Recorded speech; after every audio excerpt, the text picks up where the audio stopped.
Okay, now we are going to write the equation of the parabola shown. So we're going to look at this parabola, and notice, where's the vertex of this parabola? 0, 0. It's at 0, 0. And is this parabola vertical or horizontal? Vertical.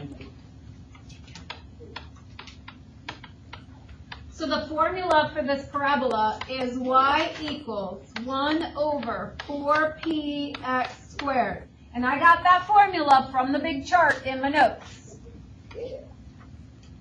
The directrix. What is the equation of this directrix line? Oh, the formula for the directrix is y equals negative p. But what is this directrix line equation? Y equals 3. 3. Thank you. So y equals 3. That's going to help us find our p-value.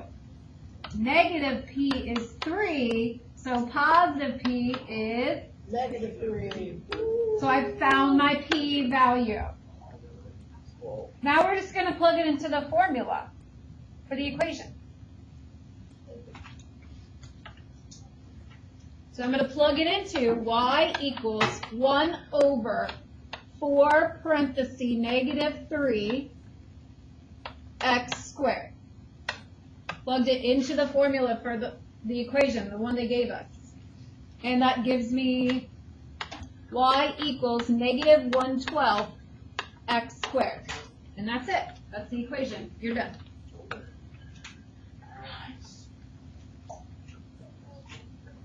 All right. Should we try another one? Yes, sure. How about number 5? It's just on the same paper that you're on.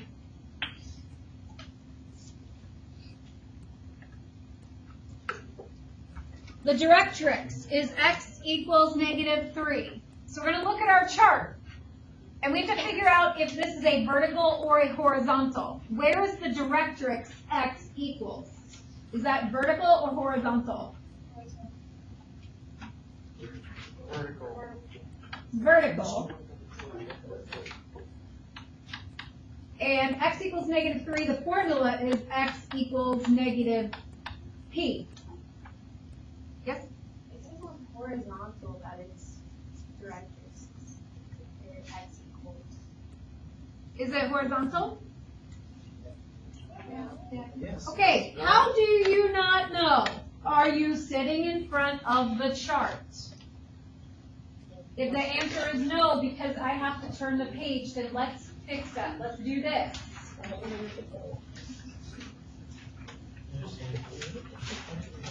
One of them says x equals and one of them says y equals. So which one says x equals? Horizontal. Horizontal? You go, Tom.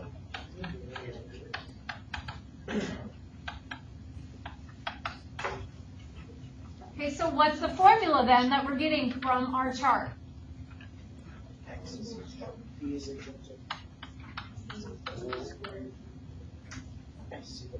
That's the one. So if x is equal to negative p, and that's negative 3, negative p is equal to negative 3, p is 3. What's our formula for horizontal? X equals 1 over 4p y squared. So what do I do with that p value? Look at it. Look at it. X equals 1 over 4 times 3 y squared, which is x equals 112 y squared. Done. Hold on. Test. Oh. Last one.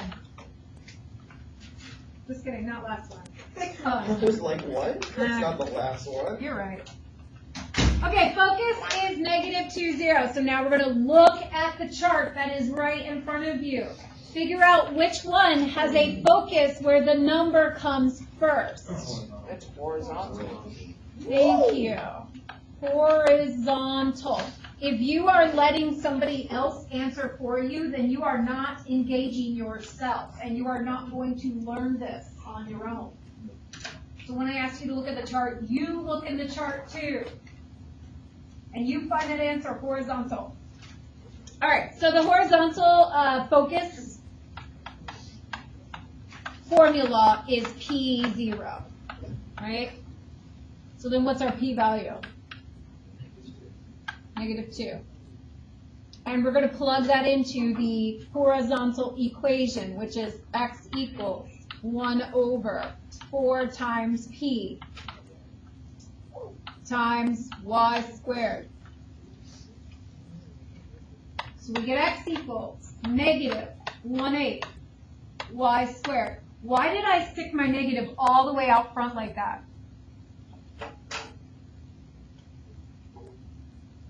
Does anybody know? Why did I put my negative out there? Why didn't I just leave it on the bottom? You can do that. You can't do that.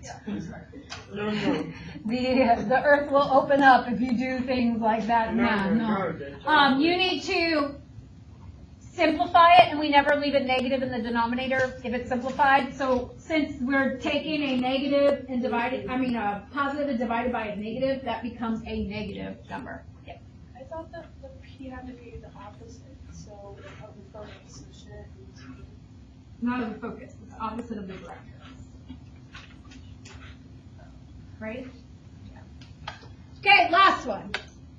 Focus is at 0 3/2.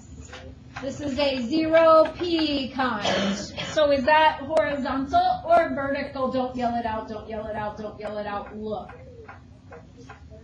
Is that horizontal or vertical? Don't yell it out, don't yell it out. I heard you say it anyway.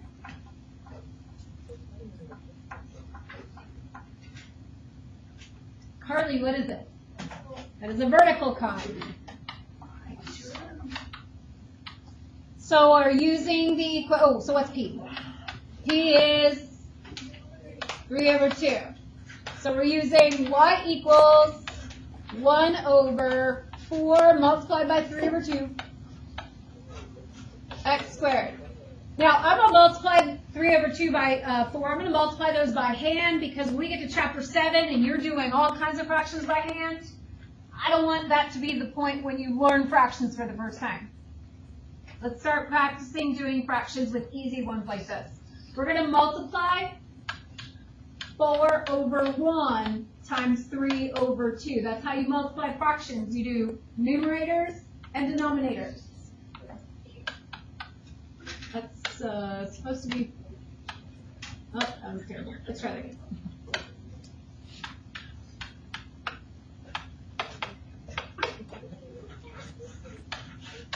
So I'm going to get 1 over 12/2, which is y equals 1 over 6 x squared.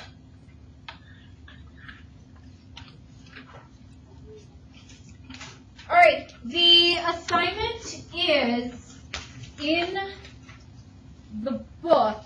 Let me pause this here. Hold on.